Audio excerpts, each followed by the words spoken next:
Assalamualaikum warahmatullahi wabarakatuh. Halo anak-anakku, bagaimana kabar kalian hari ini? Semoga kalian semua selalu diberikan kesehatan dan tetap semangat meskipun dalam keadaan pandemi. Masih bersama saya, Ibu Wahyuningsih, mata pelajaran Bahasa Indonesia kelas 9. Sebelum memulai pelajaran hari ini, marilah kita membaca doa bersama-sama, yaitu bacaan basmalah. Bismillahirrohmanirrohim. Anak-anakku, dalam pertemuan kali ini, Ibu akan mengajak kalian semua untuk mempelajari materi bab 2, yaitu mengasah kreativitas dalam teks cerita pendek atau cerpen. Tujuan pembelajaran: 1. Siswa dapat menjelaskan pengertian cerita pendek. 2. Siswa dapat menyebutkan ciri-ciri cerita pendek. 3. Siswa dapat mengidentifikasi unsur-unsur pembangun cerita pendek. Definisi atau pengertian cerita pendek.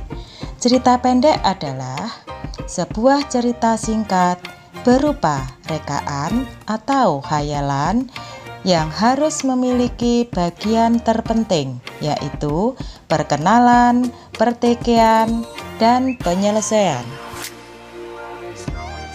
Pembedaan cerita pendek. Pembedaan berdasarkan panjang pendek ada 3, yaitu 1. Cerpen sangat pendek atau short story. 2. Cerpen panjangnya sedang atau middle short story. 3. Cerpen panjang atau long short story. Pembedaan berdasarkan tema dan isi ada 3, yaitu 1. Cerpen anak. 2. Cerpen remaja. 3. Cerpen keluarga. Ciri-ciri cerita pendek. 1. Panjang karangan lebih kurang 10 halaman atau tidak lebih dari 20.000 kata dan tidak kurang dari 1.000 kata. 2. Habis dibaca sekali duduk. 3. Hanya ada satu peristiwa yang menguasai jalan cerita. 4. Terdapat konflik tetapi tidak menimbulkan perubahan nasib pelaku. 5. Perwatakan tokoh dilukiskan secara singkat. Unsur-unsur pembangun cerita pendek. 1. Unsur intrinsik adalah unsur-unsur yang membangun karya sastra dari dalam, meliputi 6 hal. 1. Tema. Tema adalah ide pokok yang mendasari sebuah cerita. 2. Latar atau setting. Latar atau setting adalah meliputi tempat, waktu, dan suasana yang ada di dalam cerpen. 3. Penokohan adalah semua tokoh yang ada dalam cerita dengan segala perwatakannya. Ada tokoh protagonis, yaitu tokoh baik, ada tokoh antagonis, yaitu tokoh jahat, dan ada tokoh trigonis atau tokoh penengah. 4. Sudut pandang atau point of view adalah posisi pengarang dalam cerita. Macamnya ada 3. 1. Pengarang sebagai orang pertama tokoh utama. 2. Pengarang sebagai orang pertama tokoh sampingan. 3. Pengarang sebagai orang ketiga atau pengamat.